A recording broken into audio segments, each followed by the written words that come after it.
to Pause for Payments. I am Kristy Duncan, and I'm really excited to have with me here today Debbie Gamble, who is a market-leading payments innovator and has been for a long time. She is always ahead of the curve.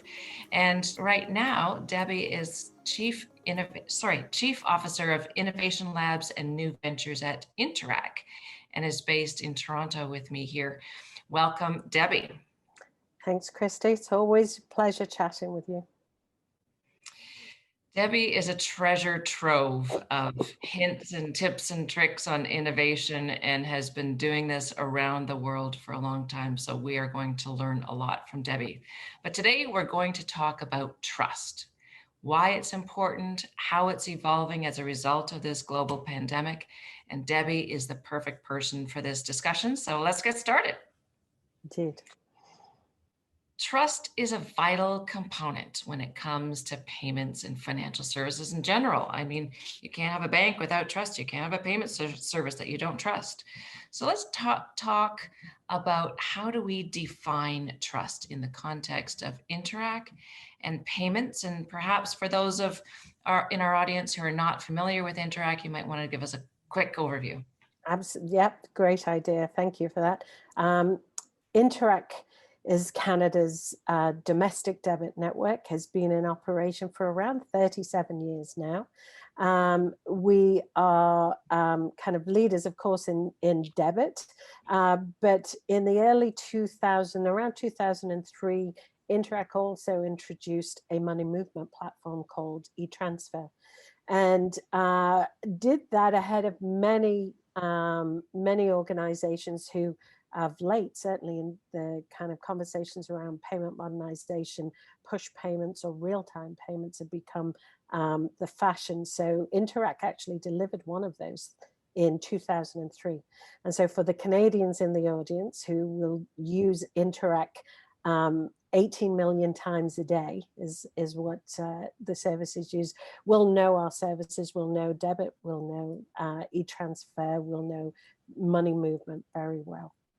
So we have built, we're talking about trust today, so we've built a role in the market that is trusted by many stakeholders, which puts us in a very privileged position to start to think about how we continue to service Canadians and how we continue to look at evolving the marketplace. And one thing that might not be clear to members from other countries is that Interac is our one national debit network, as opposed to some countries that operate multiple competing debit networks. And there's advantages and disadvantages to that. But the nice thing is that you can get stuff done. Indeed, we can. You know, getting things done sometimes in the secure transaction industry takes a little bit of time.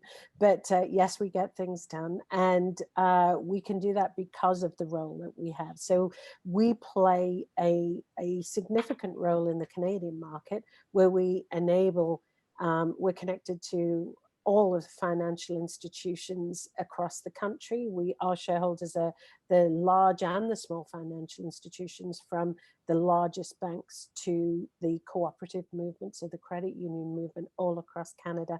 That puts us in a position to be able to deliver products that need to scale, that need ubiquity, that need a central kind of guiding set of principles or governance structure, and of course payments needs all of those things. And so we've had the privileged position of being the national payments infrastructure for a number of years. Yeah, certainly on the debit side, that's true. And I'm sure you, Interac, as a leader in this Canadian market, have seen a huge impact as a result of this coronavirus and migration from, you know, face-to-face payments to digital payments to e-commerce payments to contactless payments as people move more and more online and move away from cash. Debbie, how do you see the concept of trust changing during and perhaps beyond COVID-19? That's a great question. I think the concepts of many things are changing as a result of our new norm. Certainly, We have come in, one of the kind of business leaders that I follow, in addition to yourself, of course, Kristy, is a professor by the name of Scott Galloway that many of your listeners will probably know. And he said something quite interesting early on, which is the pandemic has moved us in 10 years over 10 months. And I think we're all feeling that with the kind of continued focus on the digital world, the continued focus on how do organizations like Interac and our colleagues in other parts of the industry continue to service our customers and do that in a way that allows them to conduct their business, go about their daily activities in a safe way digitally. So the pandemic has really shone a light on the need for us to advance, and perhaps has even accelerated our path digitally. We just concluded a survey across the country around digital ID, because that's an area we might touch on today that at Interac we're very focused on. And 75% of the participants who were surveyed across Canada acknowledged that digital ID and an electronic means of accessing things securely instead of having to physically engage is more important now than ever. So I think the COVID and the reality of the pandemic has many of us thinking about how we continue to provide some of those services. And at the forefront of that is the idea of trust. And so to be able to do that effectively, you have to feel comfortable in that exchange. And we know that trust is a key component to society, and it's an essential element of society. It unifies pretty much everything we do, from connecting with our families and our loved ones, even to, how we're being governed. And so looking at trust through the lens of your customers, what you need to do to continue to enable that secure, trusted connection is vitally important to any business. And so from a digital perspective, it's actually trust is a cornerstone to any digital transaction. You need to feel confident that you are in fact engaging with the entity or the person you think you're engaging with, and that data that inevitably is being shared is being done so securely, and that engagement is one that you can trust. So I think it's a vital element to the way not just businesses are engaging at the moment, but the way we actually think about the future and how we can get to the other side of the pandemic.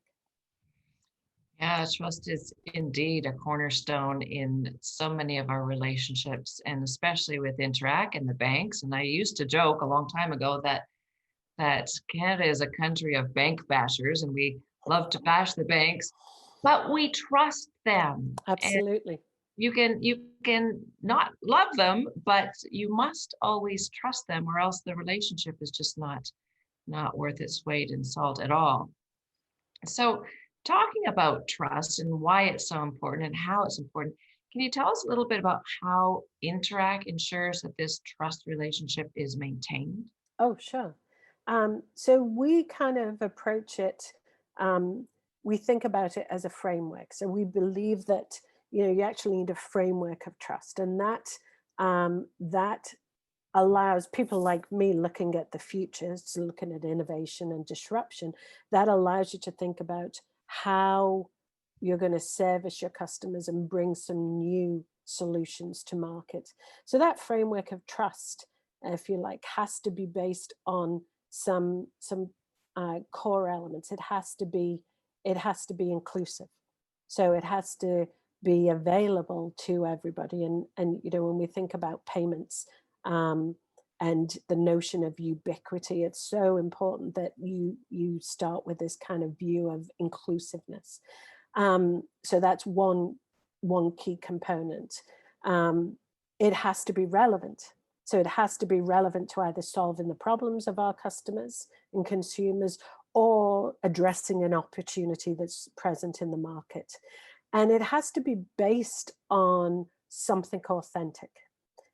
So when you think about it in the world of secure transactions, that's the DNA actually of a secure transaction when you think about it, whatever technology that you're using. So from an Interac perspective, we think about that trust framework. So it has to be, of course, authentic. It has to be verifiable. If you're thinking about it, if I'm accessing money or if I'm sharing my identity. Um, the inclusiveness for us at Interac is actually part of that 37-year history. And so the role that we play in the market, you might think of us as a network. You might think of us as a payments network. We're actually thinking about that and evolving that to a value network or a value exchange. But that the focus on inclusivity means that you have to be able to deliver to everybody.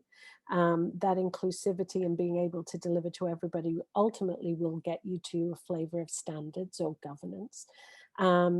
And then the other point that I made is it has to be relevant. So we have to be solving real world problems, real day-to-day problems. And one of the challenges we're all faced with the pandemic is being able to access things digitally that perhaps, in the analog world, we could have done quite easily. And now we need to be able to do it, in many cases, sitting at home on our computer.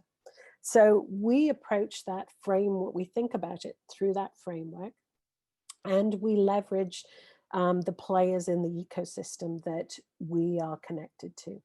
And over the course of that 37 or so year history, we have built up those relationships, whether that be with the government, various levels of the government, whether it be with our key stakeholders in the financial services industry. So, the financial institutions or the acquirers or enablers, the integrators.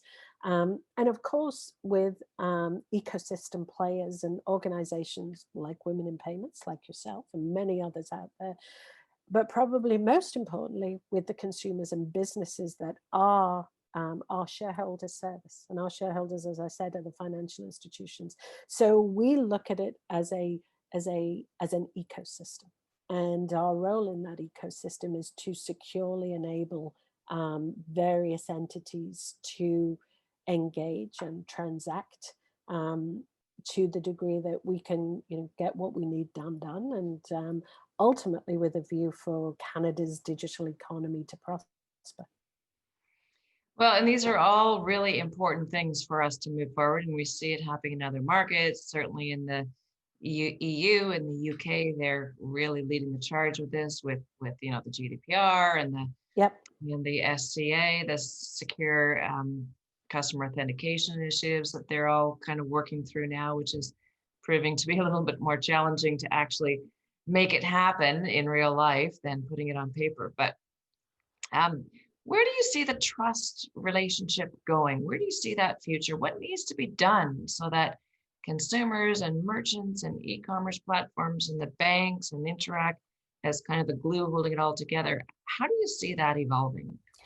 Well, I think, as we have all kind of embraced technology and the wonders that technology can bring, including, the world of social media, we've kind of clicked and accepted terms and conditions that perhaps we didn't realize what we were doing. So I think one of the big things that the industry needs to think about is making some of those commitments and some of the intentions more transparent, so people can better decide who they trust, how they want to transact. So I think there needs to be a serious focus in making transparency or making that engagement way more transparent.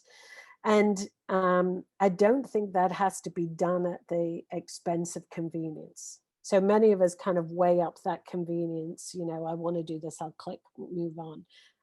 We certainly need to get better as an industry of making that engagement seamless and yet simplify some of the terms, instead of clicking through pages and pages or just scrolling down to the I accept. So there's a lot of areas for us to improve on how we engage with our end customer, consumer, or a business, and share the intentions around certainly data and that access point.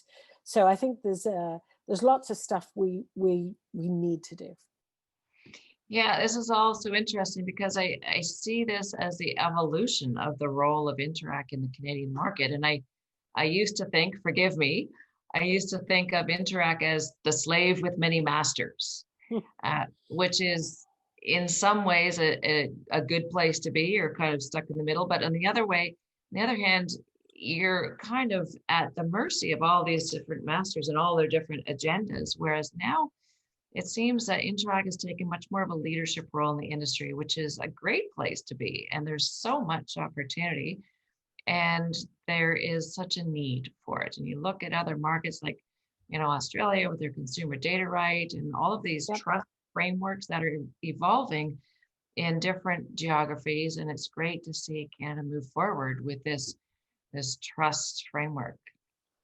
Thank you. Yeah, I think there's a huge opportunity. I mean, for entities like ourselves, who, as I said earlier, we are looking at ourselves evolving from a payments network or a payments exchange to a value exchange. And once you make that shift, kind of thinking about, well, what does that mean? It's about leveraging the capabilities that we have, whether it's trust, whether it's that ubiquity, or the ability for us to enable solutions to scale. Then you can start to think about, okay, how can we improve the market? What can we do to enable Canada to prosper? Because ultimately, that's good news for all of us. Indeed. Indeed. And Interac has taken a big step forward by acquiring a trust player. Do you want to talk a little bit about that? Yes, of course. So one of our kind of key areas of focus over the last few years, again, moving from thinking about Interac in a different way instead of a payments network or payments exchange to a value exchange. So that naturally took us down the path of digital ID and authentication. And of course, we started our conversation talking about the importance of those verifiable engagements. So it's a natural kind of step to go from payments to digital ID. Much of what's involved in payments in securing that transaction also applies to the world of digital ID. So when we started to think about how Canada was evolving, what was going to be needed from the perspective of some big initiatives underway. You mentioned a few of them, whether it be payments modernization, like going on around the world, or open banking or consumer directed finance. That notion of verifiable asset exchange is core to all of this. So digital ID is a mechanism to allow us to enable that. So as we were going down that path a number of years ago, and we were working on some proof of concepts with a number of players in the market, we actually started working very closely with an entity out of Ottawa who bring this incredible set of skills in both the security and the digital ID space. That relationship started to strengthen. And a year ago, actually, this time last year, we actually acquired the company, and the company is called Two Keys, and they're based in Ottawa and Toronto, and they are now a subsidiary of Interac. That is so exciting. And it really plays into Interac's very unique role in the market of being this center hub, the glue that holds so many of the different stakeholders together. So it's a really natural, logical step in your evolution of adding value in this market. It is, and it's very exciting for us because we can actually think about some of the the experiences and the skill sets and the assets and capabilities we have. As you know, we built a token service provider or credential management system to enable things like Apple Pay and Google Pay. A number of years ago, we were the first domestic debit network around the world to actually do that. So we kind of built up that capability. And then when you think about, credential management in a non-payment environment, it actually kind of makes sense. You just apply some of that capability and skill set. And if we can augment that with deep, secure domain expertise that two keys bring to us, then we're kind of setting the stage for a different set of conversations as Canada moves much closer to the kind of realities of open banking and and the benefits of having a vibrant marketplace where entities can connect in. So it was kind of a natural step for us to do that. Well, fantastic, Debbie. That's great news. Congratulations to you and Interact. That's a really exciting new phase in your overall journey.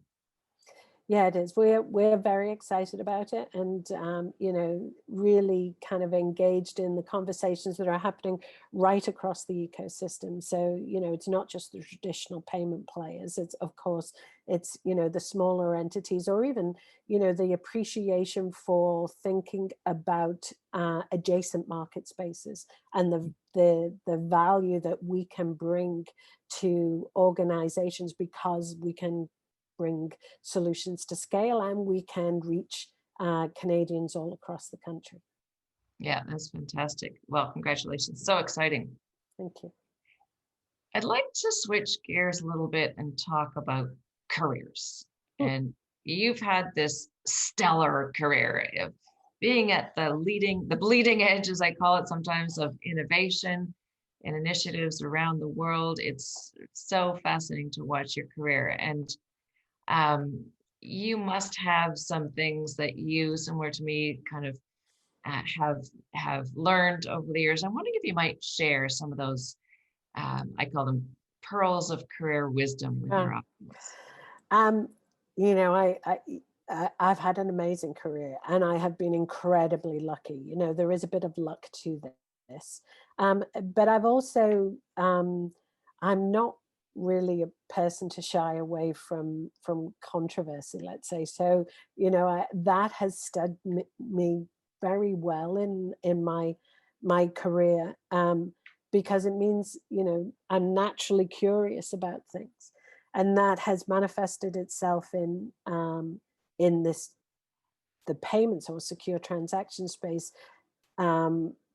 It's allowed me to think about and be involved actually in things ahead of when they were real in the market, whether that be digital currencies in the 90s, actually even earlier than that, when I started my career working at one of the Canadian banks at CIBC, and one of the things I worked on right at the early days was this thing that was called an IMN, which the IMN now is actually the backbone of debit in Canada within Interac. So in the early days of my career, I was working on packet switch networks that morphed into debit, and then started to think about, how we take that further to shared cash, which is, ATMs, which sounds quite ancient now, but they were I was working on that in the very early days before they became mature in the marketplace.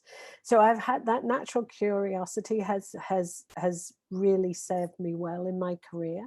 I think take a risk every now and again, and then connect the dots, because certainly in our world, those dots are they may not be that obvious up front, but think about social media, think about digital enablement, think about payments, digital ID, open, they're actually all connected now. So if you kind of curious about something and then think about those adjacent markets, you could probably map out an interesting edge to your career. And I'd say probably the most important thing for me in my career has been my network. And I would say nurture your network. Don't underestimate the value of your personal network. I've been lucky enough to be able to live and work in 3 different countries, in the UK, in Canada, and in the US. And certain points in my career had an international aspect to them. So I have built up an amazing network that serves me well to this day, that I am able to think about something and reach out to somebody in my network that ultimately knows more about whatever the topic is than I do, but I can lean on those colleagues who've become friends over the years. So I would say that, if there was one pearl of wisdom, it would definitely be nurture and value your network. Wow, I that's music to my ears because Women in Payments is all about networking, and our mandate, our tagline is only 3 words, connect, inspire, champion, and that There you number go. one is connect for a reason. And it's something that I didn't realize or didn't fully appreciate until later in my career. And it wasn't until I started really networking, then it was like the mushroom cloud all of a sudden. It is incredible. It is. It is. I remember. I'm old enough to remember when LinkedIn started, and somebody said to me, "What? Are you joining this?" And I'm thinking, "Why? Why would I do that?" And then, of course, I thought a little bit more about it, and it's been such an incredible tool. But LinkedIn and lots of other tools out there to do that. But I would say, certainly for the younger people listening, don't feel embarrassed about reaching out. Many of us who have been in the industry for a while, we'd be more than happy to add some commentary, lend an ear. So I would say that, whether you're lucky enough to get a mentor, I'd also say invest in time in trying to build mentorship. And I know that's something Women in Payments are very, very focused on. But that network is everything, literally. It is for me in my career. I work for a network, but my own network is everything. Networks are us. Exactly. Yeah, that's fantastic. And I love the way that you personalize these senior leaders in the industry. We had a great keynote at our Singapore event a couple of weeks ago. Lisa Robbins, who heads up the global transaction banking group for all of Standard Chartered around the world. And she started out her keynote by saying, you know what? Just like all of you in the audience, I get up every morning and I go in the bathroom, I shower, I brush my teeth, and then I get dressed, and then I have breakfast. And she said, I'm no different from you. And I Exactly. love talking to people like you. So, don't be shy. Don't be intimidated. We're just real people like everybody else. Indeed. So many amazing women like you are so willing and generous with your time to share it with those rising stars, as I call them, to help them get up the ladder and make a difference in this industry. It's fantastic. Yeah, I think, it's definitely something that you have fostered beautifully amongst the women in payments ecosystem. It's not like it's actually an ecosystem now, right? So it's the women, there's the men supporting the women and wanting to get involved in it, and it's across multiple continents. So, and I think that's brilliant. If it wasn't for my network, I certainly wouldn't be where I am today. Well, you are an inspiration to all of us, Debbie. Thank you for sharing. Thank you for doing all that you do, both for the networks and all of the ecosystem players, but for the women, because we couldn't do, the rising stars couldn't make it up the ladder without the support of the amazing leaders like you. So thank you for doing what you do. Oh, my pleasure. That's very kind of you. Thank you, Kristy. Well, kind perhaps, but true nonetheless. Thank you. So we are going to conclude today's discussion. I'm going to thank Debbie for your time and your thoughts. Always a pleasure. Hear your insights. I always learn something, so it's my privilege. I'm going to encourage all of our audience to enjoy this session, tell your friends, and join us for the other amazing cause for payments discussions that we have with amazing women from around the world in this industry. Thanks everybody for joining.